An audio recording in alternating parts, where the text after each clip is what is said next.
an Israeli official says Prime Minister Benjamin Netanyahu has disbanded the war cabinet, which was responsible for key decisions relating to the Israel-Hamas war. It was formed in the days after the October 7th Hamas attacks. The decision comes after opposition leader Benny Gantz withdrew from the body last week. Meanwhile, Israel's military announced a daily tactical pause along a specific route and specific times to allow for humanitarian aid into Gaza. The IDF later clarified that its troops are still fighting in Rafah and parts of Gaza. CNN's Paula Hancock is joining us now from southern Israel. Paula, let's start with Benjamin Netanyahu's decision to disband his war cabinet. What's behind that decision?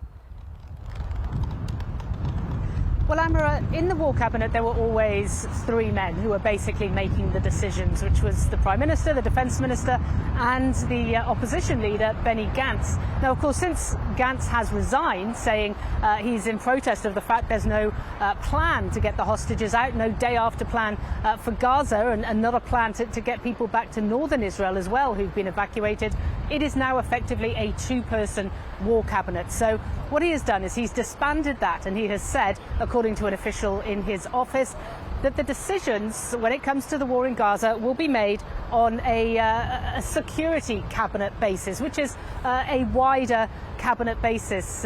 Also saying or experts are saying that this kind of avoids the pressure that was coming from the far right of his coalition. Some of those far right elements wanted to be part of the war cabinet. So by disbanding it, potentially he has got rid of that problem as well. He doesn't have to accept or reject them, because he does have a balancing act when it comes to his coalition at this point. But they do say within the Prime Minister's office this won't make a difference to actually making the decisions on the war in Gaza, and if they have to, they will have smaller groups to decide tactical changes. Amra? And regarding that tactical pause, if there is still fighting going on in Rafah and parts of Gaza, as the IDF says, is this tactical pause in effect to allow humanitarian aid in? So this is a pause that comes from the Kerem Shalom crossing where we just were, and it goes into Gaza and then up the Salahadin Road, which is effectively the north-south road that runs through Gaza. Now, from the IDF's point of view, they say that they are securing that road, so it will be safe for international aid organisations to distribute aid, which they say is stuck on the Gaza side of the Kerem Shalom border. They say there's more than 1,000 trucks that are there currently. But we've spoken to some of those aid groups, including the UN groups in Gaza, and they say that sometimes it is simply too dangerous for them to be able to get to that crossing and pick up the aid. It's not just the fighting that they're concerned about, it's also the sense of lawlessness in Gaza. There is a lot of looting. They say it's very dangerous for them to be able to try and distribute the aid. I did ask the IDF spokesperson if there would be some kind of military escort with these trucks to try and get the aid in, and that was not answered. So at this point, it doesn't appear that that would be the case. We've also heard from the Gaza Media Office saying that as far as they're concerned, there's been no tactical pause. So they believe that it is Israeli lies in their words. Now, the IDF has been quite clear that the fighting will continue. It will continue in Rafah, which is very close to where this route is for the tactical pause, as they will be continuing what they have been doing since last month. Amara? All right, Paula Hancock's watching this for us from southern Israel. Thank you, Paula. Meanwhile, a U.S. special envoy arrives in Israel Monday as tensions escalate on Israel's northern border with Lebanon. CNN's Ben Wiedemann is joining us now live from Beirut. Ben, UN officials are warning that there is a very real danger of miscalculation escalating the conflict along the Israel and Lebanon's border. What have you learned? Well, what we've been seeing is that certainly in the last few weeks, things on the border have gotten much hotter in terms of the daily back and forth between Hezbollah and Israel. Although I must add that It's currently a Muslim holiday, and yesterday, at least from Hezbollah's side, they didn't fire anything at the Israelis as far as we can tell. But this envoy, Amos Hochstein, who's the senior energy advisor at the White House, and he's really the point man in dealing with the Lebanon-Israel file for the United States. He's in Israel now. We assume, although it has not been officially announced, that he's going to be coming to Beirut in the coming days.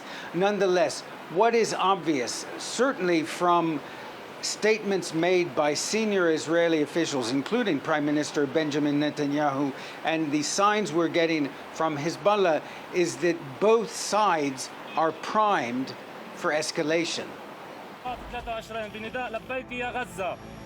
Every day the message goes out from South Lebanon in slick propaganda videos accompanied by a stirring soundtrack. Hezbollah is ready to go from daily skirmishes to full-scale war with Israel. Mired in what appears to be an unwinnable war in Gaza, Israel has vowed to turn its military might on Hezbollah. Earlier this month, Israeli Prime Minister Benjamin Netanyahu visited the border, saying, "We are prepared for very strong action in the north." But the Iranian-backed group is by far the most formidable, battle-hardened foe Israel has faced on its borders since the 1973 October War. After its guerrillas forced Israel to pull out of South Lebanon 24 years ago, in 2006, Hezbollah fought Israel to a standstill. Although the war left parts of Beirut and much of southern Lebanon in ruins. Retired Lebanese Army Brigadier General Elias Hanna knows the militant group well. Hezbollah is an exclusive club, well-disciplined, monitored, and they have, which is the most important issue, a charismatic leader, Sayyid Hassan Nasrallah. Since October, Israeli strikes have killed more than 300 Hezbollah fighters, including last week high-ranking commander Talib Abdullah given a hero's farewell in Beirut. At the funeral, senior Hezbollah leader Hashem Safiuddin warned, "We will increase our operations in intensity and force, in quantity and quality."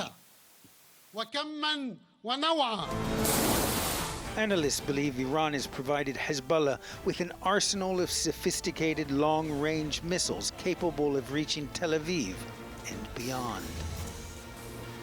Until now, Hezbollah has mostly limited its strikes to military targets along the rugged mountainous frontier, hitting Israel's extensive network of surveillance posts.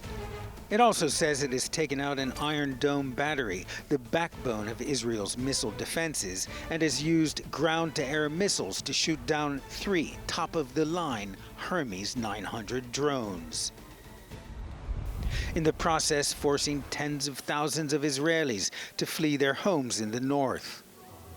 Hezbollah is learning faster than Israel can adapt, says Hanna.